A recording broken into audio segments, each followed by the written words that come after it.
Una po sa ating mga balita, nagmatigas ang kampo ni Senador Jinggoy Estrada na magpasok ng anuman plea kaugnay ng kanyang arraignment para sa kasong plunder at graft sa Sandigan Bayan kanina. Ito'y dahil may nakabinbin pa umano silang mga morsyon sa Sandigan Bayan. Samantala, muli namang nagpasok ng not guilty plea si Janet Lim Napoles para sa kasong plunder. Ang detalye ng balitang yan ihahatid sa atin ni Sweden Velado mula sa Sandigan Bayan sa Quezon City. Live. Magandang hapon sa inyo, John Kirby. Tama ka, no? Tumanggi nga magpasok ng plea si Senador Jinggoy Estrada.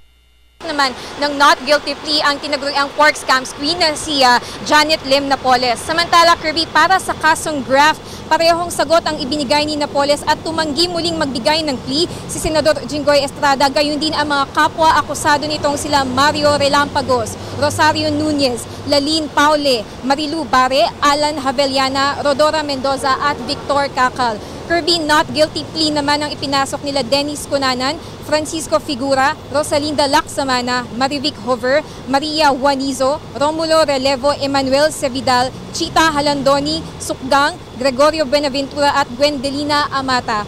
Kirby, kaugnay niyan sa isang panayam nagbigay ng statement si Senador Jinggoy. Sinulat niya ito sa 4 na pahinang papel about half the size of a yellow paper at binasa niya yan sa amin kanina.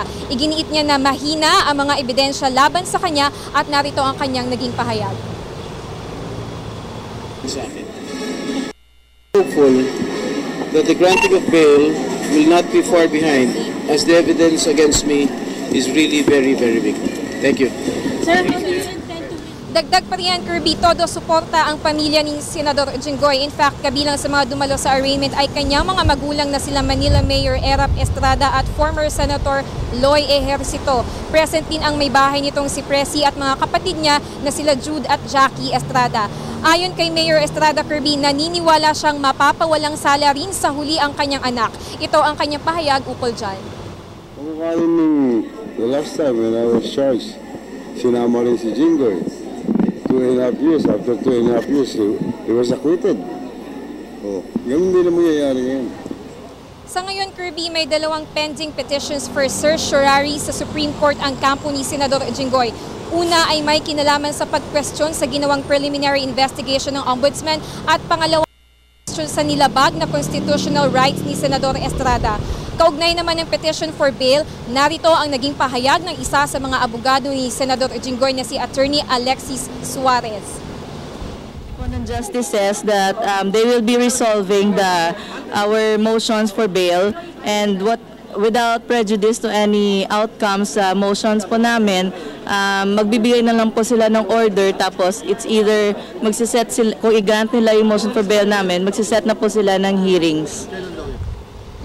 Sa July 14, 15 at 16, nakatakdang gawin ang preliminary conference at dito na rin pag-uusapan ang petition for bail.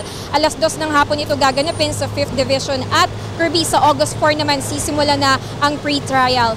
Kirby, mamaya kukuha rin tayo ng karagdagang balita mula dito sa Sandigan Bayan kaugnay ng binawing petition to or motion to admit amended information ng prosecution para naman sa kampo Juan Ponce Enrile.